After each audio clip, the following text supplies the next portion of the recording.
it leaves your supporters in a very bad position. From his sitting position, we carried him to the car.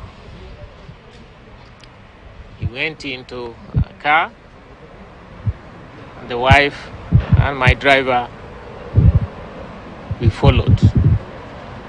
They were ahead of us about 200 meters.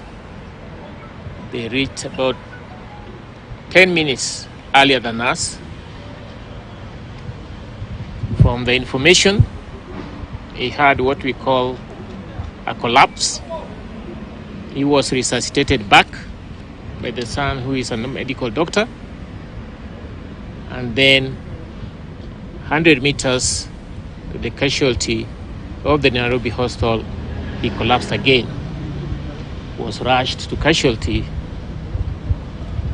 There was resuscitation, which took quite a bit of time, but they were not able to revive him. That was a short message. What I know is that I must say he was waiting for me, because he had told me some things about his life in these final days. And that has been fulfilled. And that shall continue doing so. Maybe how would you eulogize? A lot of Kenyans are sending tributes, including Don's former VCs. They're eulogizing the late professor as a hero in this nation. In all aspects, he was second to none in whatever duty and responsibility he undertook.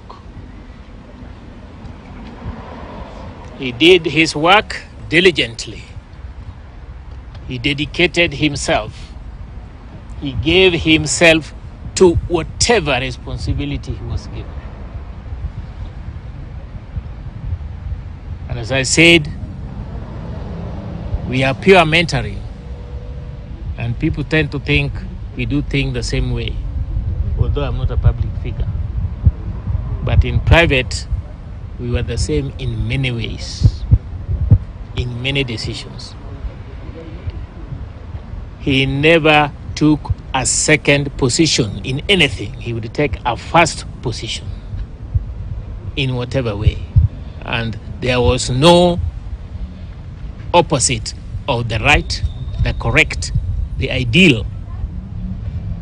As a human being, of course, he had his other side. But that is interpretative.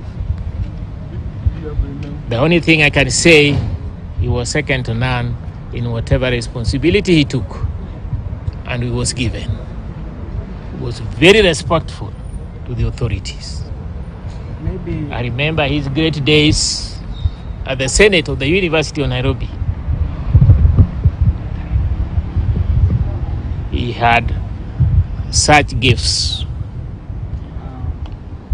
understanding of literally every situation, control of every situation. And I don't remember any single day that he never gave the correct position. And anybody defying that would finally realize that that was the correct position. There was something else? Yes. Yes, please. Have you been able to establish his days? How was today, his routine of the day? And I missed it because of the passing vehicles. In total, how many times did he collapse? First of all, how was his day like? And then the number of times he collapsed, including now the final one of the casualty. I think four times. He had a premonition and told his wife, I suppose, but he will get it from her, that his time had come and he was happy, everything was done. He then asked the wife to call the son and also the daughter-in-law. The rest you will get from the wife. And then at that time, he also said he wanted to see me. And the wife did the same. Called the son, called the daughter-in-law, and called me in that series. He was at home entirely the whole day? He was at home.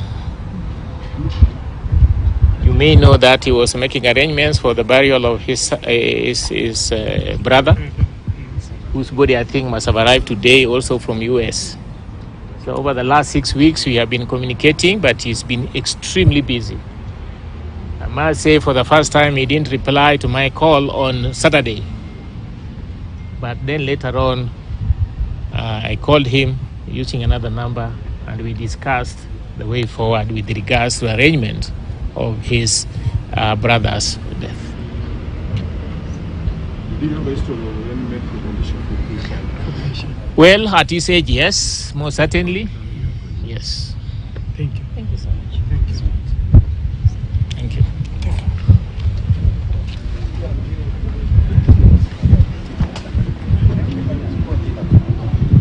Ndugu, nisaidie jina yake.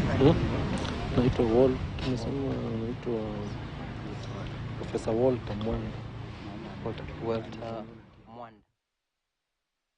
Na mtazamaji, picha hizo unazozipata moja kwa moja kwenye runinga yako ni katika hifadhi ya maiti ya Lee Funeral, ambapo mtazamaji, mwili wa Profesa George Magoha umepelekwa. Inasikitisha mno mtazamaji, jinsi ambavyo tumerithiwa na rafikiye Walter Mwanda ambaye amezungumza nasi, ni kwamba profesa ni kama alijua kwamba atafariki, akamwambia mke wake amuite mtoto wake, ana mtoto mmoja wa kiume, na vile vile amuite rafikiye Profesa Walter Mwanda, ambaye amesema walizungumza mambo kadhaa ambaye alipenda ajue, na kisha baadaye ndio akaanza kupata mshtuko wa moyo ambao ilikuwa ni mara 3 walijaribu kumsaidia, lakini mtazamaji, ikawa ni kwamba Mwenyezi Mungu ameamua siku yake ya mwisho duniani iwe ni leo. Bila shaka tutamkosa Profesa George Magoha, Mola ilaze roho yake mahali penye wema. Tutaendelea kuletea taarifa mtazamaji kuhusiana na kifo cha Profesa Magoha katika taarifa zetu za habari zitakazofuatia, na nilivyosema inasikitisha mno kwamba kakake aliye